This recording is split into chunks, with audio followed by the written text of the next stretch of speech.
So there's clearly something tying back, or it seems to me at least, that what is going on now is being tied back to what has just happened in chapter 8. And we're not going to go back and read chapter 8. I thought about it. It would make things easier, but it would also keep us here a lot longer. And I'm not going to do that. Again, my motto for this month, be shorter. I'm remembering that. So I'm trying. But there's 4 themes. And go back and read chapter 8 and look through these things. Obviously, they're not lined out in the book 1, 2, 3, 4, and you won't see them. But as you read through these are themes that are going to kind of come back up in the discussion between Jesus and the Pharisees. And the first thing is this idea of revelation. And this goes back to what we just said. I am the light of the world. The idea that I have come to show you something. I've come to show you that you are in darkness and that God is the source of light. And you need to see this in order for you to be saved. There's a source, and again, this is a unique thing to the book of John. This is one of the main points that he tries to make throughout this.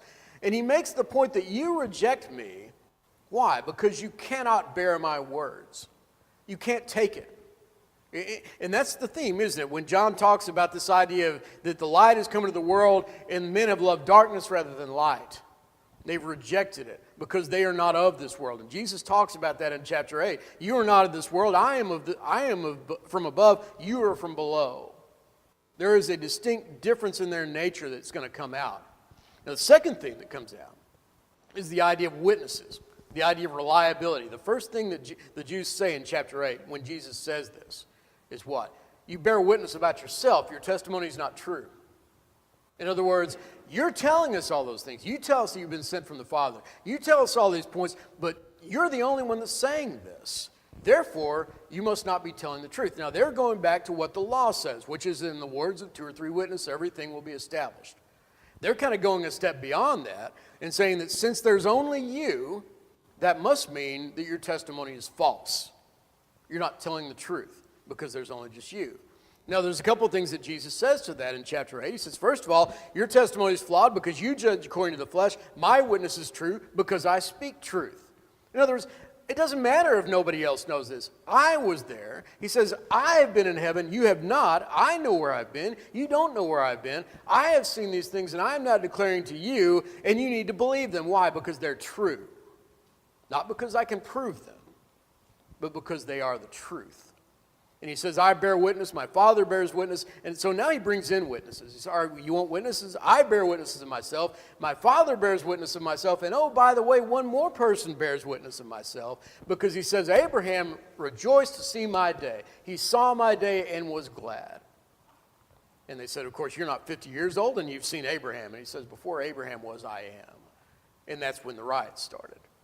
That's when the Jews, on the Sabbath day, in the temple, keep that in mind too, have no problem picking up rocks and attempting to stone Jesus. And that's, of course, why he's leaving the temple to begin with. So there's a third thing that comes out, and there's this idea of glorification or motive. It's interesting that this idea of glorification and glory, I think I wrote down the numbers, and I don't remember what they are, but the word glorify or glorified shows up more in the book of John than all 3 of the Gospels, other Gospels combined. The same is true of witness, by the way. I missed that point. Witness is used more in John than in all 3 of the Gospels combined. These 2 points clearly are things that John is trying to emphasize. This idea of glorification motive. The Jews ask him, who do you make yourself out to be? You know, he's talked about the idea that if you're my disciple, you know, if you're aside from me, you're going to be in darkness. If you will join me, I will make you free. I will make it so if you follow me, you will never see death. And why they say, well, wait a second, the apostles, the prophets died, Abraham died. Are you making yourself greater than Abraham? Who do you make yourself out to be? And what is Jesus' response? He says, if I glorify myself, my glory is nothing. It is my Father who glorifies me. You know, I'm not asking for any of this. He says, I did not come of my own intent. I was sent here. Remember that word sent. It keeps coming back. I was sent here by the Father. And there's an implication that he makes here that while I'm glorifying my Father, you are glorifying yourself. Why? Because you have set yourself up as the standard. How are you measuring Jesus? How are you measuring all those? Who determines what is right and what is wrong? So there's a fourth thing that comes up. And there's this idea of parentage. And the implication being the source. Where do you come from? Where did all this happen? And of course, their answer to all this is, we are Abraham's offspring. They bring this up over and over and over again. We are Abraham's offspring. We've never been enslaved to anybody. But Jesus makes a distinction between ancestor and father. Because he says, I know that you're Abraham's ancestors, your offspring, your seed. I know that you came from Abraham, and yet you seek to kill me. Why? Because you will not listen to what I'm telling you. You've rejected the truth. And he says, that is not the works of Abraham. That is not what your father Abraham did. He says, you're doing the works of your father. I do the works of my father. I do what my father has revealed to me. You do the works your father has told you. And of course, he goes on to say that their father is the devil. He is the father of lies. He has done everything to corrupt, and you are listening to everything that he has said rather than the things that are coming from light. I speak what I've seen in my father. You do what you have heard from your father. And he sums it up in chapter 8, verse 45 through 47, when he says, because I tell you the truth, you do not believe me. Which one of you convicts me of sin? If I tell the truth, why do you not believe me? Whosoever is of God hears the words of God. The reason why you do not hear them is that you are not of God. This speech did not go over well. And obviously it ends with Jesus leaving the temple. They take up stones to put him to death. He hides himself from them, and he leaves the temple. Now, there's good reason to believe that at this point Jesus is leaving in a hurry. We know that Jesus was not afraid for his life. We know that he would give up his life when the time was come. But we see in a number of instances where the writers will say that Jesus did not walk openly anymore because the Pharisees were seeking to kill him. Just because he didn't flout danger. He didn't simply put himself out there knowing, well, you can't touch me until now. He was still very careful about what he was doing. So it's not unreasonable, I think, to see Jesus kind of hurrying along with his disciples, leaving the temple, and while they're leaving, they pass by this blind man. And there's an opportunity that Jesus now says, while it is day, we'll do the work. It's time for us to do the works that the Father has given me. So Jesus now puts something in motion. And the more I read this begins to read more and more like Jesus is actually creating a real-life parable. You know what? The Pharisees are not going to believe me. I have gone to them, I have told them the truth, and they are absolutely refusing. I am going to show for all the world how much in darkness these people are. I'm going to do a miracle that will force them to make a declaration one way or the other that everyone in the world will see who these people really are. And he does it through this blind man. So let's look at what happens. Let's read verses 8 through 23 and read the first part of this discussion. It says in verse 8, he has now been healed, and he goes back home. And it says, the neighbors and those who had seen him before as a beggar were saying, is this not the man who used to sit and beg? And some said, it is he. Others said, no, but he is like him. And he kept saying, I am the man. So they said to him, then how were your eyes open? He answered, the man called Jesus made mud and anointed my eyes and said to me, go to Siloam and wash. So I went and washed and received my sight. They said to him, where is he? And he said, I do not know. So they brought to the Pharisees the man who had formerly been blind. Now it was a Sabbath day when Jesus made the mud and opened his eyes. So the Pharisees again asked him how he had received his sight. And he said to them, he put mud in my eyes and I washed and I see. Some of the Pharisees said, this man is not from God, for he does not keep the Sabbath. But others said, how can a man who is a sinner do such signs? And there was a division among them. So they said again to the blind man, what do you say about him since he opened your eyes? And he said, he is a prophet. And the Jews did not believe that he had been blind and received his sight until they called the parents of the man who had received his sight and asked them, is this your son who you say was born blind? How then does he now see? His parents answered, we know that this is our son and that he was born blind, but how he now sees we do not know. Nor do we know who opened his eyes. Ask him, he is of age, he will speak for himself. His parents said these things because they feared the Jews, for the Jews had already agreed that if anyone should confess Jesus to be Christ, he was to be put out of the synagogue. Therefore, his parents said, he is of age, ask him. So let's stop there and look at a couple of things that have happened so far. What does it start off with? Well, it starts off with a revelation, doesn't it? In verse 11, how are you healed? Well, this man who you called Jesus, in other words, this idea that he probably at least had some knowledge of who Jesus was. Whenever you say the man called Jesus, there's clearly an indication that this is someone that people would know. We don't know how much he knew about him. But this man told me to go do this. I did it, and now I can see. That's his message.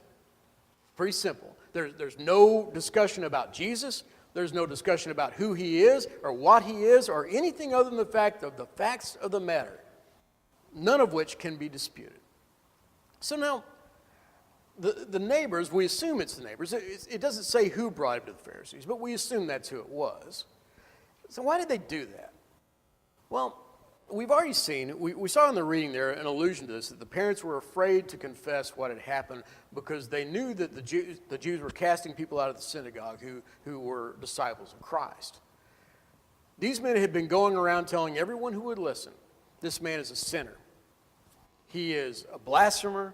He is casting out, he has a demon. He casts out demons by Beelzebub. He eats with sinners. He does all these horrible things. He doesn't keep the Sabbath. He is absolutely a godless person, and you ought not to have any company with him. And yet, what's he done?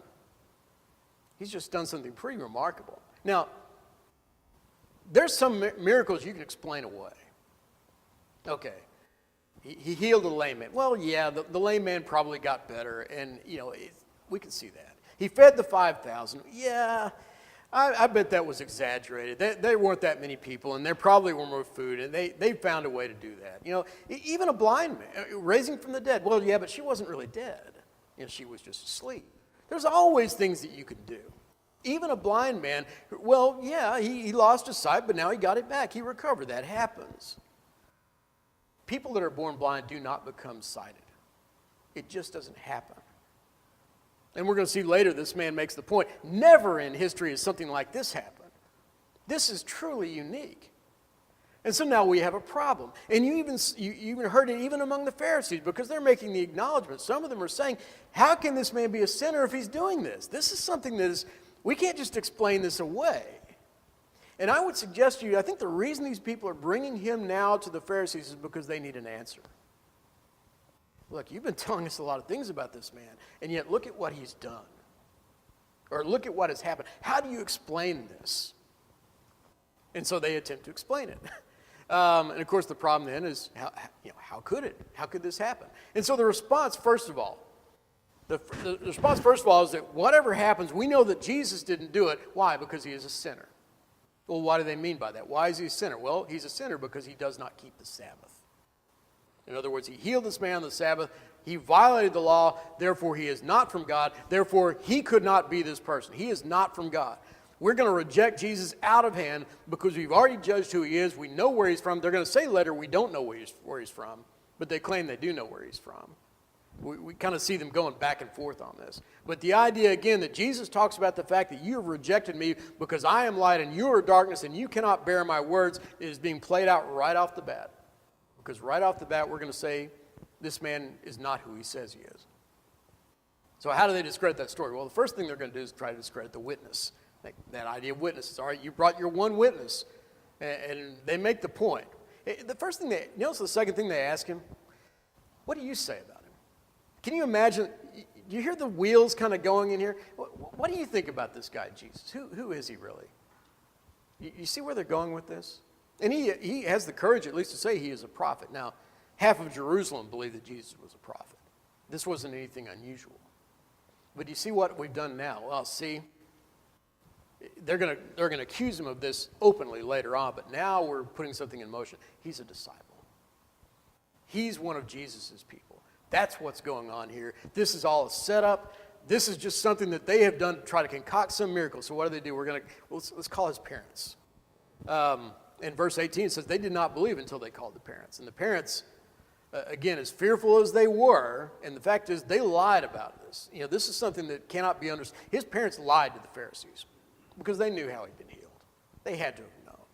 This man came back, told all his neighbors, everyone came around. Are we to believe that his parents cared so little about their child that in all this they never went and asked him what happened? That seems pretty unlikely. Because they were afraid, they lied about it. But they did acknowledge he's been blind. He is blind. He has been blind from his birth. Now, we don't know what happened.